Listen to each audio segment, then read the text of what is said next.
Olá pessoal, meu nome é Anderson Vieira, esse é mais um vídeo aqui do canal. E se você acompanhar aí os charts de perto, a essa altura você já deve ter percebido que em 2021 nenhum outro artista permaneceu por tanto tempo em primeiro lugar na parada musical mais disputada do mundo do que o BTS. Eles mesmos, um artista sul-coreano que não tem o apoio de nenhuma grande gravadora nos Estados Unidos e que em meio à pandemia sequer saiu da Coreia para promover o seu trabalho presencialmente em outros lugares, permaneceu por 10 semanas consecutivas em número 1 no Hot 100 da Billboard, a.k.a. a parada norte-americana de singles. O fandom do grupo foi essencial para que essas metas fossem alcançadas, e apesar de nenhuma inconsistência ter sido encontrada, essa sequência de número 1 deles parece ter incomodado bastante gente, e pelo visto não só pessoas comuns entre o público consumidor, mas até mesmo por aqueles que deram as cartas do jogo. Convidados a ser capa da edição de setembro da Billboard Magazine, entre passagens sobre como os 7 integrantes precisaram adaptar suas atividades durante a quarentena, como é conciliar a vida pessoal, principalmente em idades tão jovens, desde que eles começaram suas carreiras, em meio a uma agenda tão intensa de trabalho há vários anos, algumas passagens bem capciosas chamaram bastante atenção após a entrevista ser publicada, com a Billboard basicamente questionando ao grupo como eles se sentiam com o fato de ocupar o primeiro lugar através da manipulação dos seus fãs. Ao longo da matéria, a Billboard divulga alguns detalhes de como os fãs se organizam, deixando ali quase que subentendido que há quase uma máfia por trás do que eles estão fazendo. Eu até separei aqui uma parte do texto em que o autor fala: a forma como os fãs arrecadam esse dinheiro permanece um mistério, e alguns deles até temem que os seus métodos sejam descobertos. Olha só como foi colocado, né? Mas enfim, desde que Butter permaneceu por mais de uma semana em primeiro lugar, que esse era um assunto que gerava aí uma certa polêmica na internet. Mas é aquilo, Enquanto tava ali só na bolha do Twitter, a gente até que deixava passar, porque enfim, é a internet. Mas pegando o shade que a própria Billboard soltou pra eles, jogou ali no colo do BTS, vamos aqui tentar entender como toda essa situação aconteceu? Vamos lá então. Mas antes só deixar aqui aquele lembretezinho de sempre de deixar o like aí no vídeo para não esquecer depois, se inscrever no canal se ainda não for inscrito e... vamos lá! Em agosto do ano passado, após 7 anos de carreira, o BTS alcançou pela primeira vez o topo da parada de singles da Billboard com Dynamite, e de lá pra cá já foram mais 4 vezes em número 1 com Savage Love Remix, Life Goes On, Burden e Permission to Dance. Algumas tiveram mais adesão nas plataformas de streaming do que outras, algumas viralizaram mais do que outras, algumas tocaram mais nas rádios do que outras. Enfim, é normal que músicas tenham desempenhos diferentes, porque o público vai gostar mais de uma do que outra, e até mesmo o fandom, vai gostar ali mais de uma do que outra, não tem como. Mas no dia que Burden permaneceu por 7 semanas em primeiro lugar, sendo substituída por eles mesmos com Permission to Dance, e logo em seguida, novamente por eles mais uma vez com Burden retornando ao número 1, a pauta de que algo estranho estava ali acontecendo já circulava por todo lugar. O lance é, nada de estranho estava de fato acontecendo, porém muito se questionava se esse reinado deles refletia o que de fato as pessoas estavam escutando, ou se era ali apenas um grupo de fãs controlando o resultado dos charts através de compras coletivas. Uma dúvida até que genuína, se a gente for parar pra pensar, já que nem todo mundo tem aí tempo de acompanhar como essas contas são feitas, e a maioria só dá uma olhadinha ali no dia que é divulgado o top 10, e é isso. Bom, no ano passado a gente já teve aqui no canal um vídeo explicando a base principal de como funciona os charts da Billboard hoje em dia, e apesar de continuar basicamente a mesma coisa de lá pra cá, não ter mudado aí muita coisa, os resultados dessas últimas semanas parecem ter confundido aí um pouco o pessoal sobre como essa conta é feita para definir quem é ou não número 1. Então, resumindo, para a gente ir direto ao ponto, a soma de vendas, streaming e audiência em rádios são convertidas em pontos, e do menor ao maior, aquele que tiver feito o maior acúmulo de pontos vai obviamente ficar em primeiro lugar, e depois dele todo o resto do top 100 vai sendo organizado. Na tese, uma venda, seja ela física ou digital, tem um peso maior do que um streaming ou um play em rádio em unidade. Só para ficar claro essa parte, vamos aqui ilustrar. Se uma pessoa der um play em uma música no Spotify, por exemplo, e uma rádio tocar uma música uma vez em sua programação, e uma pessoa comprar o download dessa mesma música, essa venda vai ter um peso bem maior do que esses outros dois, por motivos que eu acho que são até simples de entender, porque, olha só o esforço que a pessoa teve aí para ter essa música. O lance é que, onde que está o maior volume de consumo hoje em dia? No streaming. O atual número 1 no momento em que eu estou gravando esse vídeo é o single Stay, do The Kid Laroi com Justin Bieber, que marcou 33 milhões de plays em apenas uma semana, ao mesmo tempo que vendeu apenas 14 mil cópias. Bom, a gente está em 2021, então acho que vocês já entenderam que por mais que uma venda tenha um peso maior do que um streaming, O volume feito com o streaming é tão maior que quase sempre vai engolir a porcentagem feita através de vendas, porque é uma porcentagem muito pequena de pessoas que consomem música hoje em dia através de compra. O que pode causar uma dúvida é que não há uma fatia exata do que vai contar mais semanalmente, sabe? Tipo, não é uma fatia exata com 60% do chart vai ser definido pelo streaming, 30% pelas rádios e 10% por vendas. Ocasionalmente, pode acontecer que tenha semanas que o cálculo seja exatamente esse mesmo, mas esse, na verdade, é um reflexo de como as músicas foram consumidas durante aquele período. Tá dando pra entender? Eu espero que sim. Se eu não me engano, porque esse número já pode ter sido atualizado, a cada 150 plays em uma música em uma plataforma de streaming, eles convertem como uma venda. E nisso também vai ter as regras de cada plataforma para definir quantas vezes uma pessoa pode ouvir ela até ser considerada como spam. Show! Atualmente é bem difícil uma música conseguir uma pontuação muito alta por vendas, mas se ela chega lá e vende 100 mil cópias, ela vai disparar tão lá na frente que vai ser necessário aí milhões e milhões em outras formas de consumo para que a concorrência possa se aproximar dela.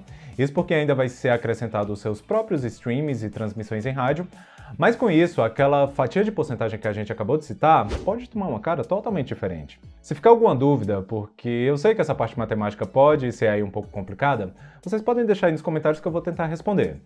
Mas, dito tudo isso, quem foi que definiu essas regras? A Billboard. E bom, quem foi que questionou essas mesmas regras? A Billboard. Durante a entrevista, o repórter responsável por guiar a conversa questionou ao BTS como eles se sentiam em ocupar esse primeiro lugar, mesmo sabendo que os últimos singles deles tiveram uma audiência mais baixa em plataformas de streaming e audiência em rádios, e que eles só chegaram lá porque os fãs do grupo se organizaram para, de forma estratégica, dar esse número 1 a eles. Em sua resposta, o líder do BTS, Kim Namjoon, respondeu, abrindo aspas, é uma pergunta justa, mas se houver uma conversa dentro da Billboard sobre o que o número 1 deve representar, então cabe aos responsáveis mudar as regras e fazer o streaming pesar mais no ranking. Culpar nós ou os nossos fãs por chegarmos ao primeiro lugar com vendas físicas e downloads? Não sei se é certo. Parece que somos alvos fáceis por sermos uma boy band, um ato de K-pop, e temos essa grande lealdade dos fãs. Além do grupo, também participou da entrevista o presidente da Big Hit, gravadora do BTS, e a ele foi questionado se a empresa que incentiva que os fãs se organizem para manipular os charts. Colocado exatamente dessa forma que eu tô falando aqui, não é nem modo de dizer. Não seria bom se realmente tivéssemos capacidade de arquitetar tal coisa?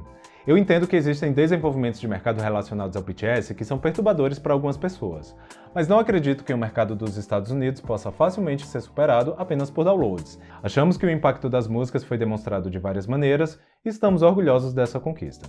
Respondeu Shin Young-jae. Mas ok, o que é que soa estranho de verdade nesse questionamento da Billboard diretamente ao artista que semanalmente ela validou como número 1 nos seus rankings?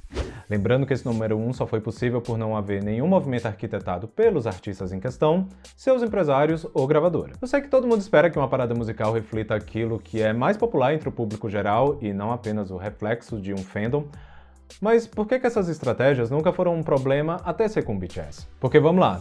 Na época em que a gente fez aquele outro vídeo sobre como funciona o chart da Billboard, o que tinha rolado na época foram acusações do rapper 6ix9ine de que Justin Bieber e Ariana Grande haviam manipulado o número de vendas para ficar em primeiro lugar com o Stuck With You. Assim como aconteceu agora, o 6ix9ine tinha muito mais streamings, quase o dobro dessa parceria da Ariana com Justin, só que Stuck With You fez uma diferença tão absurda no número de vendas que, convertendo em pontos, jogou eles, ó, lá na frente. Na época, as acusações do 6ix9ine tomou uma proporção tão grande, eu acho que vocês devem lembrar, que a própria Billboard teve que ir lá, se explicar, justificar, abrir a conta para mostrar como eles chegaram naquele resultado, e apontou como fator principal a venda física de 32 mil cópias do single, compradas através do site oficial da campanha, promovido por Justin e Ariana. Fãs fizeram vaquinha online para distribuir o single para aqueles que não tinham condições de comprar, teve organização para ninguém comprar mais que 4 unidades de uma só vez, porque senão ia ser contado como apenas uma venda.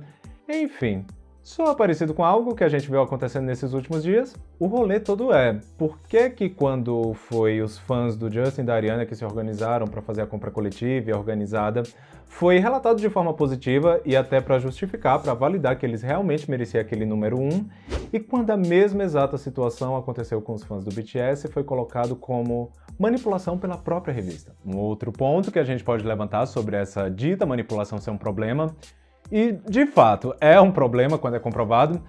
Por que não investigar casos como o da cidade de Glendive, nos Estados Unidos, que mesmo tendo uma população de 5 mil habitantes, vez ou outra aparece entre as principais cidades quando uma música alcança lá o top 10 nas paradas. De acordo com a Billboard, uma música com o maior número de streamings perder o primeiro lugar parece um pouco suspeito, mas como que uma cidade de 5 mil habitantes, menos de 5 mil habitantes na verdade, ser em diferentes casos tão relevante assim nas plataformas digitais, não chega a ser motivo de pelo menos uma análise. Nem sou eu responsável por levantar esse questionamento, mas sim a revista também norte-americana Complex em uma matéria chamada Quando os números mentem, como identificar dados falsos na música e por que isso importa. O lançamento de uma música ou um álbum não envolve apenas o trabalho dos artistas que estão ali à frente deles. Existe todo um universo por trás de pessoas envolvidas que vai desde o funcionário da gravadora que vai mandar aquela música para as rádios, aos dançarinos e músicos que são contratados para uma performance na TV, a equipe do marketing que vai traçar estratégias para que aquela música chegue em mais pessoas. E isso só para ilustrar um pouco, né, de tudo que colocar um single no mercado movimenta, e óbvio que tudo isso demanda dinheiro. Agora, imagina, o que é você fazer tudo isso e o número 1 ir para alguém que só precisou dos fãs. A partir de 4 unidades por pessoa, toda compra passa a ser processada como se fosse apenas uma unidade. Por exemplo, se você for lá e comprar 10 singles físicos de Butter, vai ser considerado como se fosse apenas um single que você comprou.